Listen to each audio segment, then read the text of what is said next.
birabujijwe niko byanditse nyango kuri PQ cyangwa sinzi uko bayita mu Kinyarwanda. Birabujijwe kubera icyo birengaho ugahamagara abantu abangaba mukagenda mukajya gukora ikirori mu nzu muri salo yicaramo abantu 3 cyangwa 5 mugashyiramo abantu 10 cyangwa 15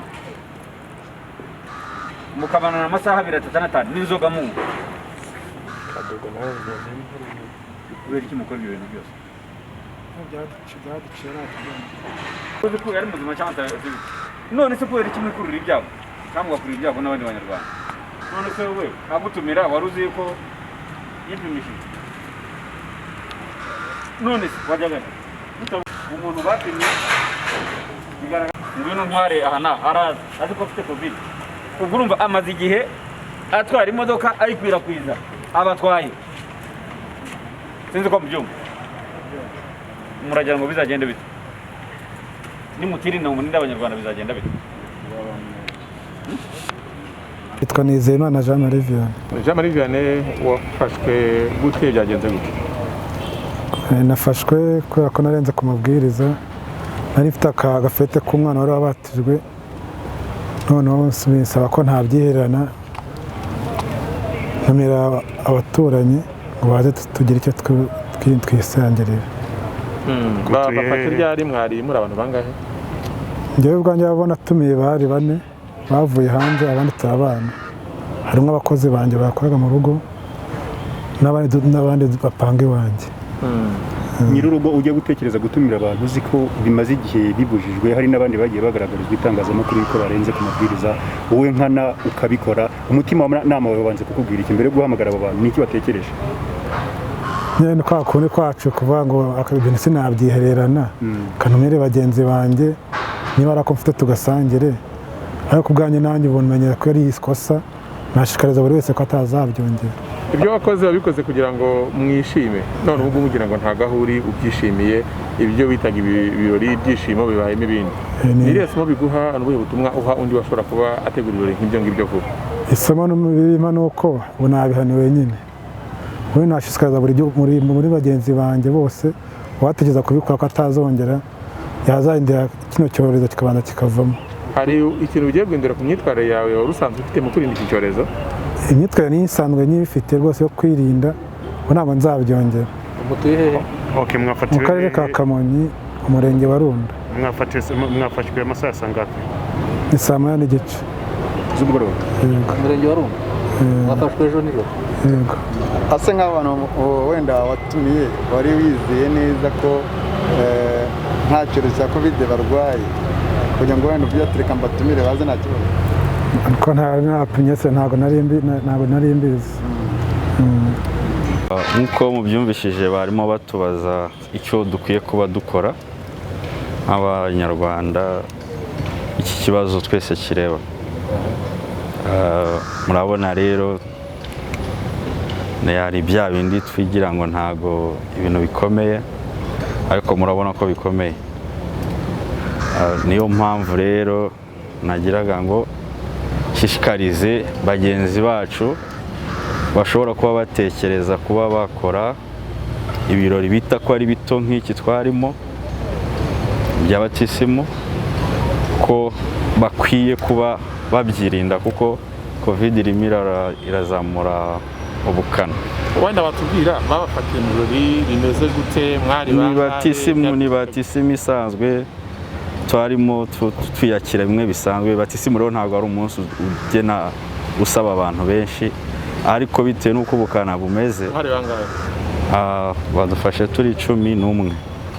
Hanyuma wenda watubwira wari uzi ko kujya mu ngo z'abantu ibirori nk'ibyo ngibyo bitemewe kuki warenzeho ukajyayo cyangwa se kwemera ubutumire?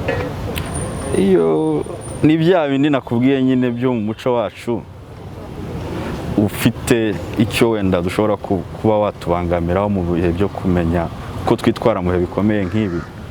Iyo uturanye n'umuntu agakoresha ikintu nk'icyo ngicyo hari igihe wumva nk'umuturanyi niyo yagize ibyago urabizi ko turatabarana abanyarwanda.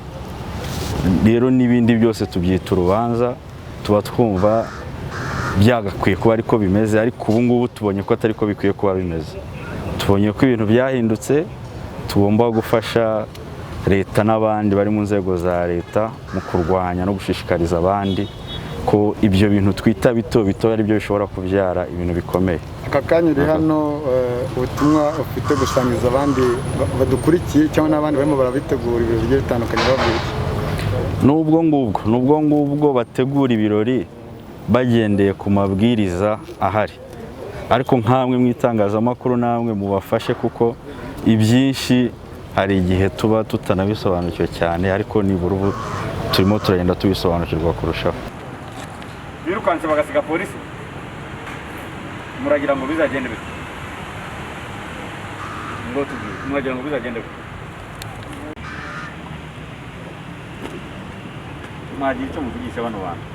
Polisi igiye kubahigisha ibintu, irabahigisha ko muri hose. Ngiye gahunda rero numvise manza mu matariki 8 cyangwa 9 hari umwana wari wabatijwe, hari n'undi wahawe karisitiya. Nabyumvise gutyo, ni ibyo ngibyo nzi nanjye. Ni ukuvuga imigambi n'ibyateguwe aho wakoraga ntabwo wari ubizi n'ibintu byaje birakugeraho gutyo, tubwije ukuri. Njyewe icyo gihe nari ndi mu masuku, numva ko bavuga ati wenda nubwo twabatirishije umwana tuzabisohoza gutya, nanjye nuko nguko nabyumvise.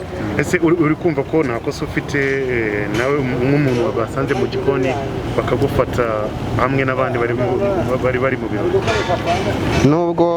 Nubwo wenda ndi mu ikosa, ariko ndayisabira imbabazi kandi ngashishikariza abandi nk'uko byatubayeho nabo bakwirinda ko nabo byababaho. Nubwo mbere byari bibaye cyangwa nuko aribwo babacakiye na wundi byari? Oya, n'ubwa mbere. Kuba hakigaragara ibintu nk'ibi ngibi bishatse kuvuga iki?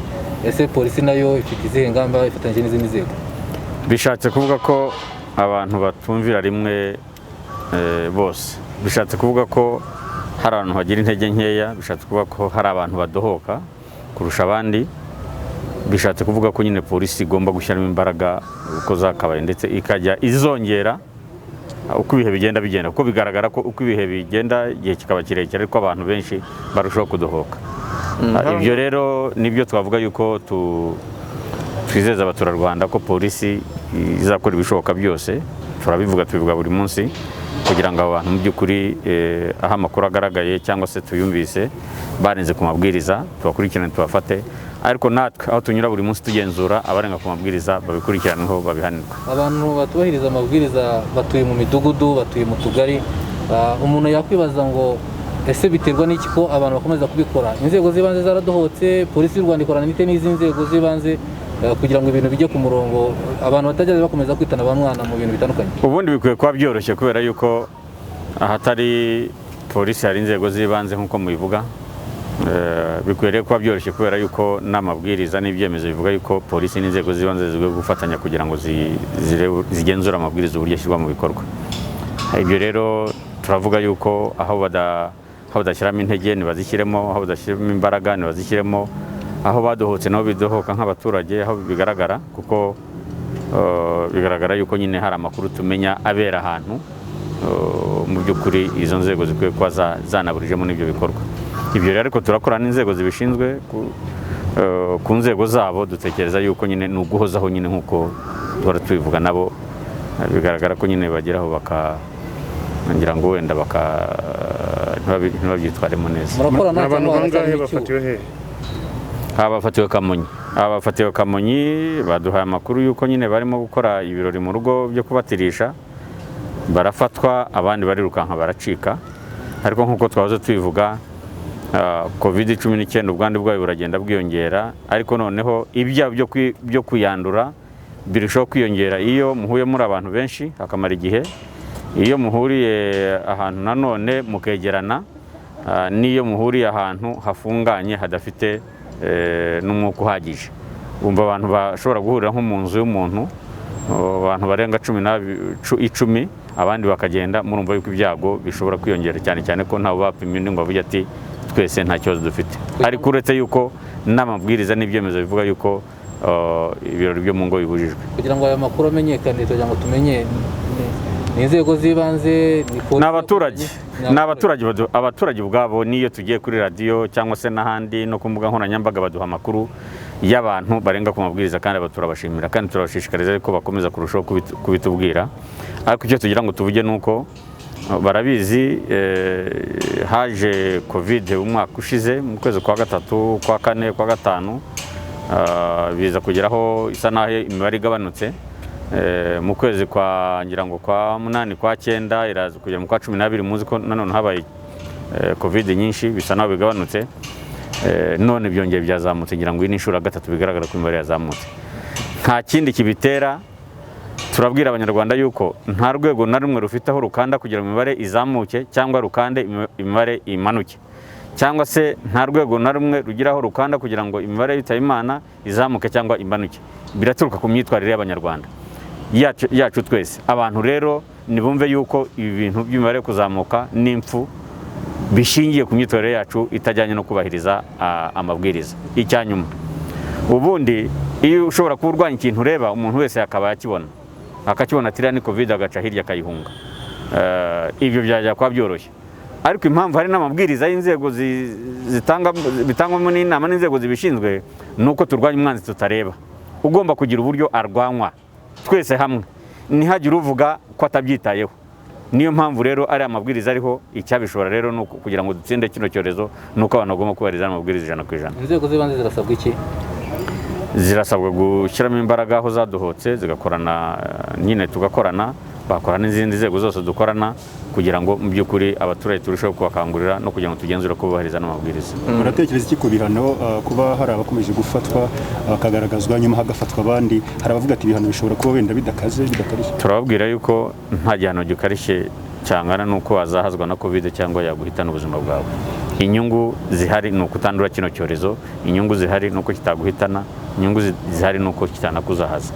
Kuko igihugu kigutakazaho byinshi kandi nawe ugatakaza igihe cyawe, ukaba wanasiga n'ubuzima. Nta bihano rero bingana no kwandura kino cyorezo, nta nubwo ari imigambi y'inzego zibishinzwe yuko zigambira guhana abaturage. Nibabyumve rero ko icyo basabwa ari ukwirinda. Mbere yuko iki cyorezo cya covid kiza, polisi muri gahunda ya y'amahoro yifashishaga amadini n'amatorero, aho mwagendaga mwigisha mu nsengero kugira ngo bafashe abakristo cyangwa abayoboke babo kumva yuko bakwiye kugira gahunda yayo. Iyo gahunda nubwo yari y'amahoro n'undi ikomeje, ariko hahise hazamo ingamba zo kurinda covid. Umuntu ujya mu gukora ubukwe aba yaciye imbere ya padiri cyangwa se ya pasiteri, ndetse n'uyu muntu wabatirishije yagiye kwiyakira mu rugo amaze kubana na padiri cyangwa se na pasiteri bitewe n'idini arimo. Murasaba iki aya amadini n'amatorero n'ubundi muri bwabo bufatanye ku bijyanye no kumva yuko wa muntu bagiye gusezeranya, wa mwana bagiye kubatiza, bibutsa ababyeyi yuko byaba byiza bazirikanye ko bava aho ngaho batajya mu birori bishobora gushyira ubuzima bwabo mu kaga, bakaba bakandura covid? Murakoze cyane. Ni ukwagura uburyo ubutumwa butangwa, turumva ari igitekerezo cyiza. Kandi hari twagiye tubona n'abihaye Imana cyangwa se n'abapasiteri bajya kuri televiziyo n'amaradiyo bagatanga ubutumwa. Twabashishikariza rero kurushaho kubutanga, kubera yuko bigaragara yuko ubu ngubu abaturage badohotse. Ikindi ni uko ubwo natwe twajya turushaho kuvugana n'abo bantu ku buryo dushobora kuba twatanga n'ubutumwa bivanze n'ibyo kugenzura ano mabwiriza ko bibahirizwa.